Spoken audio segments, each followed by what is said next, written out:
আগামী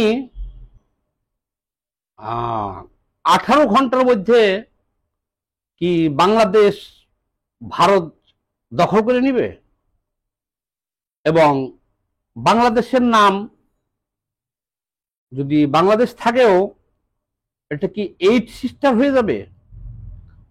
ভারতের 7 সিস্টার মানে 7টা প্রদেশ, এই 7টা প্রদেশকে বাংলাদেশের কিছু অর্বাচীন মূর্খ ধর্মান্ধ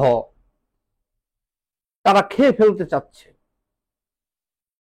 আচ্ছা, এর কারণে ভারত কি বাধ্য হয়ে বাংলাদেশ দখল করে নিবে? আমি সকল সামরিক জোট হিসাব করার পরে দেখলাম ভারতের বাংলাদেশ দখল করতে 16 ঘন্টা সময় লাগবে।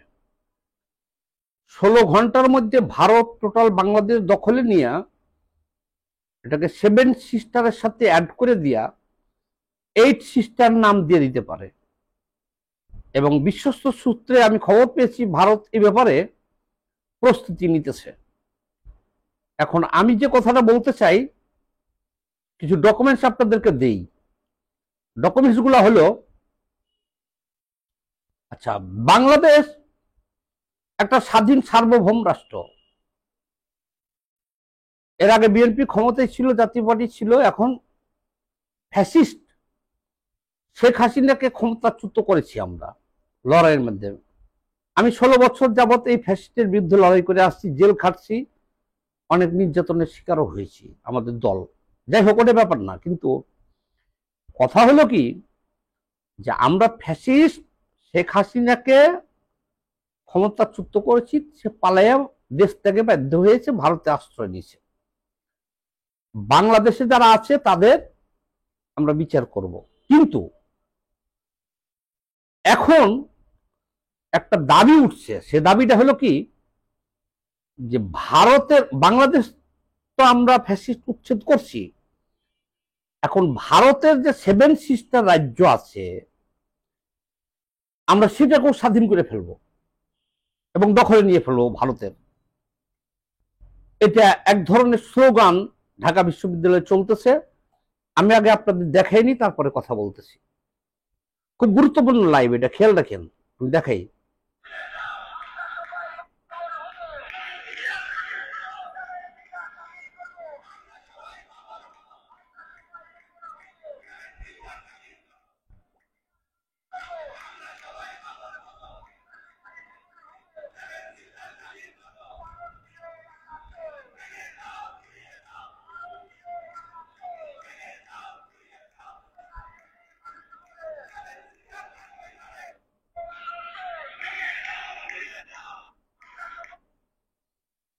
আচ্ছা, এখন আমি যে কথাটা আপনাদের বুঝিয়ে দিতেছি, আমি রাখেন না, বুঝাইলে তো বুঝবেন না, বুঝিয়ে দিই।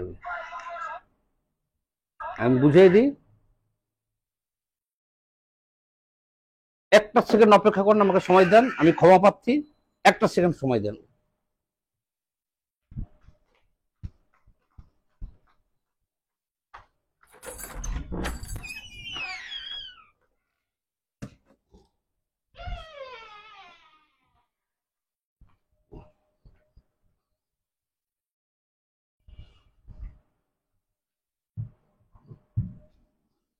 হ্যাঁ, এই চলে আসছি, এখন শুনেন।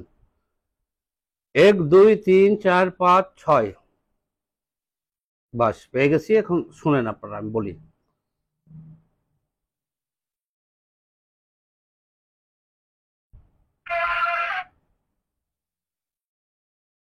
ভারতের 7 সিস্টার বলতে যেটাকে বোঝা যায়, আসাম, অরুণাচল প্রদেশ, মণিপুর, মেঘালয়, মিজোরাম, নাগাল্যান্ড, এই 7টা প্রদেশ ভারতের, এদেরকে বলা হয় 7 সিস্টার।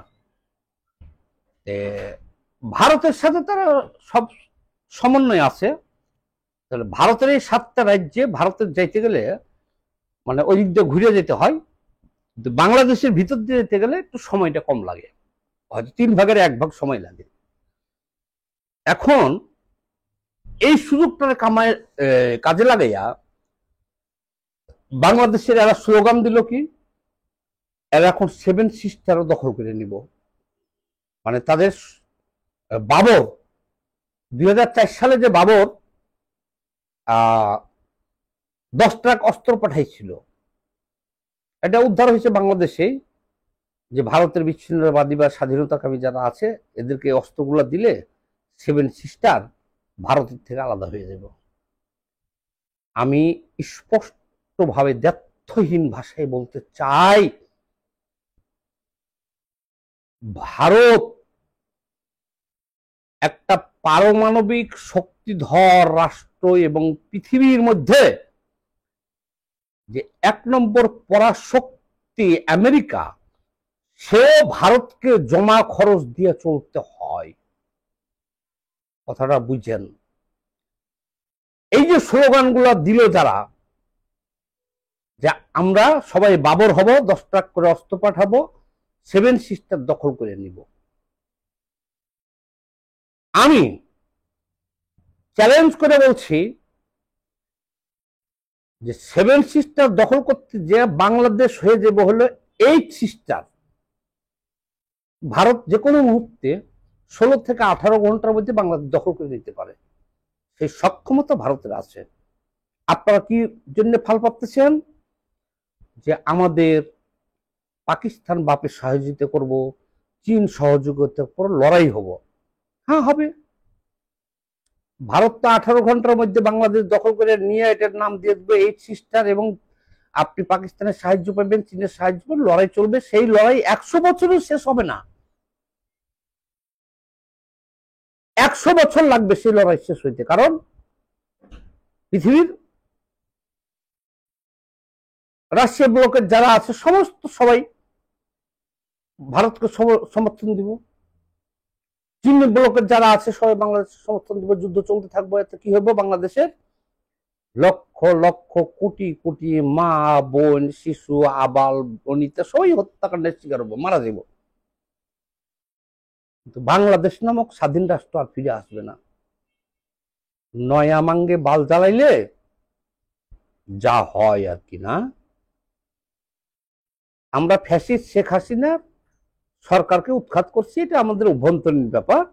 আমরা গণতন্ত্র প্রতিষ্ঠা করব। এখন আপনারা নির্বাচন দিবেন, এই নির্বাচনে যারা ক্ষমতায় আসবে জনগণের সমর্থন, তারা দেশ পরিচালনা করবেন। এখন কি মায়ের মাঙ্গে বাল নাই, পোলার মুখে চাপদারি, এখন 7 স্টার দখল করবেন? ইরাক সাদ্দাম হোসেন বলল কি, আমি পেট্রোল ছেড়ে দেব, সারা বিশ্ব ধ্বংস করে দেব, দৌড় নাহি মাইঙ্গা কারো, কাউকে মানি না পৃথিবীর। যখন অভিযান শুরু করে যৌথ বাহিনী, 4 ঘন্টার মধ্যে ইরাকের সমস্ত সৈন্য মাটির নিচে বাংকারে ছিল, সব চাপা পড়ে মারা গেছে। আজও লক্ষ লক্ষ ইরাকের মহিলারা বিধবা, সন্তানরা পিতৃহারা। গাদ্দাফি বলল, আমি শুধু পৃথিবী ধ্বংস করার মতো অস্ত্র নাই আমার কাছে, মঙ্গল গ্রহ ধ্বংস করার মতো অস্ত্র আমার কাছে আছে। ঠিক আছে, সালার ব্যাটারে যখন অভিযান চালাইল, ওই যে বাথরুমে পানি যায় না, পাইপ স্টেশনের কি করিডোরে, পাইপের মধ্যে পলে থাকলো, তাকে হত্যা করলো। সিরিয়ার কি অবস্থা আজকে, আইএসের কি অবস্থা আজকে। তোমরা যারা ছাত্র আন্দোলন করছো, তোমাদের আন্দোলনটা থাবা দিয়ে ধরে ফেলাইছে কারা? কিছু মৌলবাদী, পাকিপন্থী, আফগানিস্তানের পন্থী। তোমরা কি বুঝো? তোমরা ক্ষেত্র প্রস্তুত করতেছো কেন? ওরে বাপ রে বাপ, কত বড় দুঃসাহস! 7 সিস্টার ভারতের, সেটা তোমরা খেয়ে ফেলবা। তোমরা বুঝো ভারত একটা পারমাণবিক রাষ্ট্রধর ক্ষমতা। 1 ঘন্টার মধ্যে বাংলাদেশকে ভারত কি করতে পারে জানো? 1 ঘন্টা। যে বাংলাদেশ নামক কোন এই পৃথিবীতে কোন রাষ্ট্র ছিল, এই চিহ্ন থাকবে না। তারা যদি 1 ঘন্টা অ্যাকশন নাই, কি হবে? সাগরের সাথে মিশে যাবে, বাংলাদেশ পুরোটা পানি থাকবে। আমরা যারা সচেতন লোক, আমরা কি তোমাদের এটা করতে দিব? বাংলাদেশ কি ইরাক বানাইতে দিব? আইএস বানাইতে দিব? সিরিয়া বানাইতে দিব? লিবিয়া বানাইতে দিব? ফিলিস্তিন বানাইতে দিব? হ্যাঁ দিব। তোমরা দেখাও তোমাদের কি অস্ত্র আছে, কি ক্ষমতা আছে। তোমাদের লুঙ্গি খুললে বা পায়জামা খুললে আছে ধন, যদি উপর করি তাহলে আছে পুটকি। এই বেটা, এইটা দিয়ে কি ভারতকে ঠেকানো সম্ভব? পারমাণবিক অস্ত্র ঠেকানো সম্ভব? হ্যাঁ, বেকুবের বাচ্চারা। আমরা ভয়ানক ভাবে একটা বিপদের মধ্যে আছি এখন। কেন? আরে ভাই, আমরা একটা আমাদের একটা রাষ্ট্রের অভ্যন্তরীণ ব্যাপার। আমরা ফ্যাসিবাদ শেখ হাসিনা খুনি, গুমকারী, হত্যাকারী তাকে উচ্ছেদ করছি। ভারতে যাক বা যে দেশে যাক, এখন আমাদের কাজ কি? এখন আমরা একটা গণতান্ত্রিক সরকার প্রতিষ্ঠা করব, নির্বাচন দিব, যারা জনগণ সমর্থন করবে, রাষ্ট্রীয় ক্ষমতায় হবে, তারা দেশ পরিচালনা করব। ওরে সারার বেটা সারারা, তোমরা এখন কি কও? ভারতের 7 সিস্টার দখল করবা, মানে ইরাক বানাইবা বাংলাদেশটাকে, ফিলিস্তিন বানাইবা, আইএস বানাইবা। হ্যাঁ, হাই হাই রে, সাবধান। ডক্টর ইউনূস, আপনাকে বলছি, আপনি 2টা সংস্কার করেন। একটা হলো সমস্ত শেখ হাসিনার সেটিং যারা আসলো এদেরকে পরিবর্তন করে দেন, এসপি, ডিসি, ইউনো, সচিব, নির্বাচন কমিশন, এটি পরিবর্তন করেন, করে নির্বাচন দিয়া সম্মানের সাথে সরে যান। নির্বাচনে যারা ক্ষমতায় আসে তারা সংস্কার করব। সাবধান, ভালো থাকবেন, ধন্যবাদ। বাংলাদেশ কখনো মৌলবাদী দখলে যাবে না, বাংলাদেশ কখনো আফগানিস্তান হবে না, পাকিস্তান হবে না, এটা বলে দিলাম কিন্তু আমি। বাংলাদেশ কখনো আইএস হবে না, সাবধান। এটা বাংলাদেশ, বাংলাদেশই থাকবে।